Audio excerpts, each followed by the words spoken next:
Welcome back to the channel. Today I'm going to be doing the Week 9 NFL recap. We're going to get started with Thursday Night Football, Tennessee versus Pittsburgh, and Will Levis got his second start ever as a rookie. Great throws from him, 262 yards in this game. He did have an interception at the end of this game, though. Joey Porter Jr. was the story for the Steelers. He had he had 3 penalties, I believe, 2 of them being holding, but other than that, he was great in coverage, held DeAndre Hopkins to 1 catch. So a little bit of good, a little bit of bad. Deontay Johnson also got his first touchdown since Big Ben was a quarterback. So since 2021, I believe. 7 receptions, 90 yards, and a touchdown for him. Jaylen Warren, the running back for the Steelers, 11 carries, 88 yards, super efficient. And the Steelers D held on at the end. Typical Steelers game. The final score of this was 20-16 Steelers. In the Germany game this week, Miami took on Kansas City, and this was a very odd game. Kansas City's leading receiver was Noah Gray with 34 yards. That was the leading receiver for Kansas City in this game. And these are 2 highly touted quarterbacks, Tua and Patrick Mahomes, obviously, and neither of them had over 200 yards passing, so very odd game. Tyreek Hill had a fumble on a screen pass that was picked up and lateraled for 7 for the Chiefs. Tyreek still scoring for the Chiefs. Kind of a funny story there. Tua had a really bad underthrown ball in this game. There was an open receiver that was running. Maybe it was Waddle. I'm not sure. Maybe it was Cedric Wilson. But it was a very. I see it all over Twitter. It was a very underthrown ball. That's all I'll say. It didn't look good. That was a touchdown too. If he could have put some juice on it. But Miami continues streak of not beating teams over 500. It's been 460 days since they've beat a team over 500, which is kind of concerning considering that a lot of people see them as contenders. But you got to be able to beat good teams if you're a contender. The Chiefs won this one 21-14. The Seattle Seahawks took on the Baltimore Ravens in a battle of 2 division-leading teams. And the Baltimore Ravens, man, they really stepped up here. Seattle only got 6 first downs in this game. That's absolutely crazy. That's a crazy stat. 6 first downs this whole game. Lamar Jackson only had 187 passing yards, but in a blowout win, so that's all he needed to do. The rookie out of Eastern Carolina running back, Keaton Mitchell, had a breakout game. He only had 9 carries, but he had 138 yards and a touchdown in this game. Truly amazing from him. Seattle, on the other hand, only had 28 rushing yards. So Keaton Mitchell had 110 more himself than Seattle did as a whole team. And this was a 37-3 win for the Ravens. Another blowout of an NFC contender, maybe pretender. We're not really sure yet. They beat Detroit really badly a couple weeks ago. So Baltimore is legit. Arizona played Cleveland in Cleveland, and Clayton Tune got his first career start. He's a 5th-round rookie out of Houston, and it didn't go so well. His first real pass attempt was almost picked. And he did have 2 interceptions in this game. He completed 11 out of 20 passes for 58 yards. So a lot of checkdowns, yeah.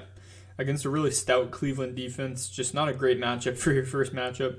On the other side, Deshaun Watson had 219 yards, 2 touchdowns, no picks. Amari Cooper, 5 catches for 139 yards, so most of their passing yards, and a touchdown. And this was just another dominant performance by the Cleveland defense. The Arizona O-line is not so good.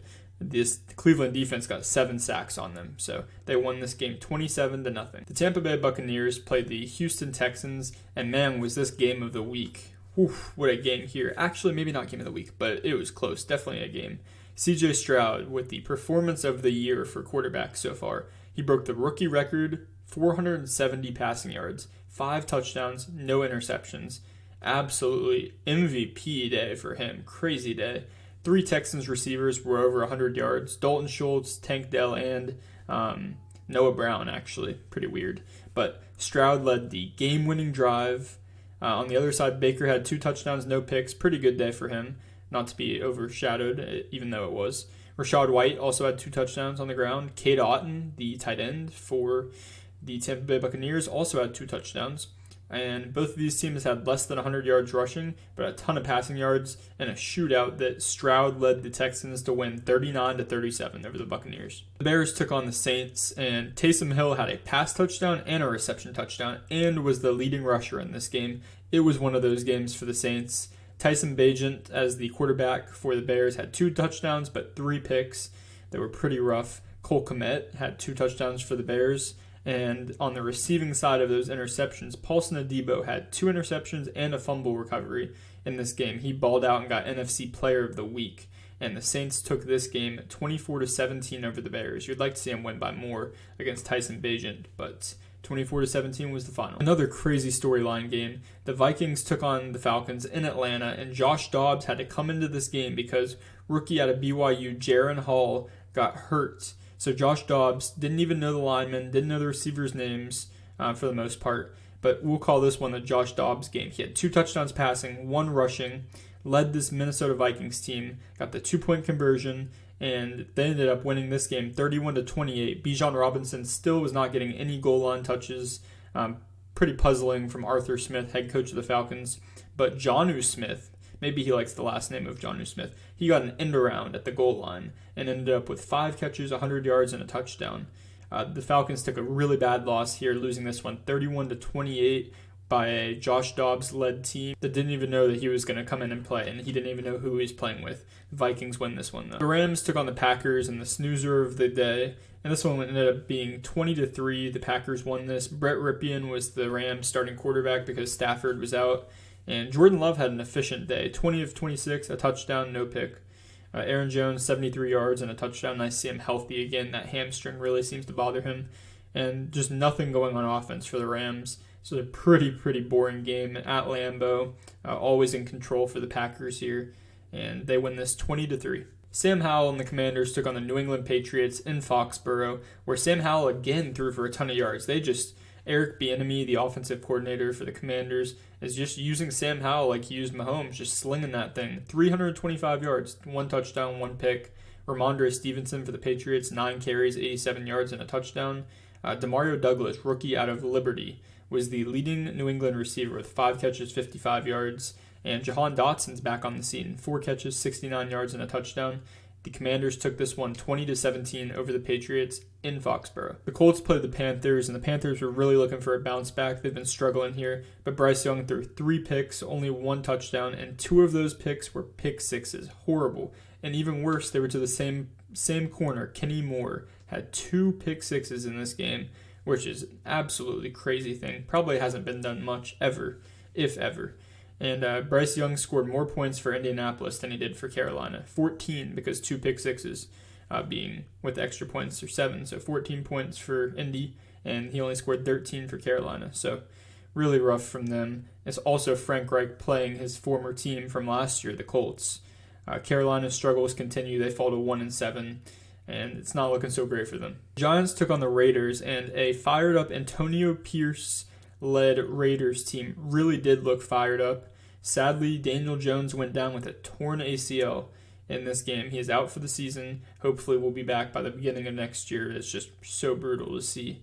This Giants team will be in the running for a rookie quarterback from this upcoming draft cycle. Josh Jacobs had 2 touchdowns, 98 yards. Max Crosby had 3 sacks. This Raiders team had 8 sacks total. Totally took advantage of this Giants' poor offensive line. Tommy DeVito came in as the quarterback, had 1 touchdown, 2 interceptions, and the Giants never got anything going in this game. They lost this game 30-6, and a huge statement win for Antonio Pierce and this Raiders team. Game of the week had to be the Cowboys at the Eagles, and it really lived up to it because Dak Prescott had a great game. 374 yards, 3 touchdowns, no picks. Really balled out in this game. CeeDee Lamb, 11 catches, 191 yards, was just torching this Eagles secondary. Jalen Hurts on the other side had 3 total touchdowns, 2 pass, 1 rush touchdown. A.J. Brown, solid game, 7 catches, 66 yards, 1 touchdown. The Cowboys came up just short on the final play where CeeDee Lamb was tackled at like the 2-yard line. The Eagles had all their defenders backed up on the goal line to keep him out of the end zone. They needed 7. They were down 5. And the Cowboys came up just short. Eagles won this 28-23, but this was a very even game, and this could have gone either way. The Bills rematched with the Cincinnati Bengals. This seems to be sort of a rivalry now. Joe Burrow balled out again, 348 yards, 2 touchdowns, no picks. T. Higgins, 8 receptions, 110 yards. Josh Allen was the leading rusher for the Bills, 8 carries, 44 yards, and a touchdown, which I just don't get why they don't use James Cook more, but that's kind of a funny stat. Stephon Diggs, 6 catches, 86 yards, and a touchdown. He always produces, no matter what. 2 total sacks in this game, 1 from each team, so not much pressure going on in this game. Buffalo falls to 5-4 after losing this one 24-18 to the Bengals. The Bengals are back; they look pretty good, but only a 6-point win here. The Monday night game was certainly a game of all time. The Chargers and the Jets, and it seems like the Zach Wilson regression from whatever improvement we were seeing is here. Darius Davis, though, the punt returner for the Chargers, took one to the house. He's a rookie out of TCU, just like Quentin Johnston. They picked both of the wide receiver 1 and 2 from that TCU team, and Max Duggan. Really must like TCU. Justin Herbert only had 136 passing yards, while Austin Eckler on the ground had 2 touchdowns, 14 carries for 47 yards.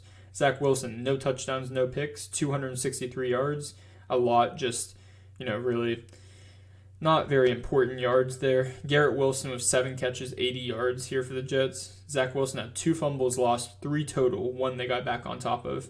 The Chargers, though, had 8 sacks, with Joey Bosa having 2.5 of those. Really just tore up this Jets O-line, and we know it's pretty weak. But man, it really looked bad. The Jets also had 5 sacks with their great D-line, so there were 13 combined sacks in this game.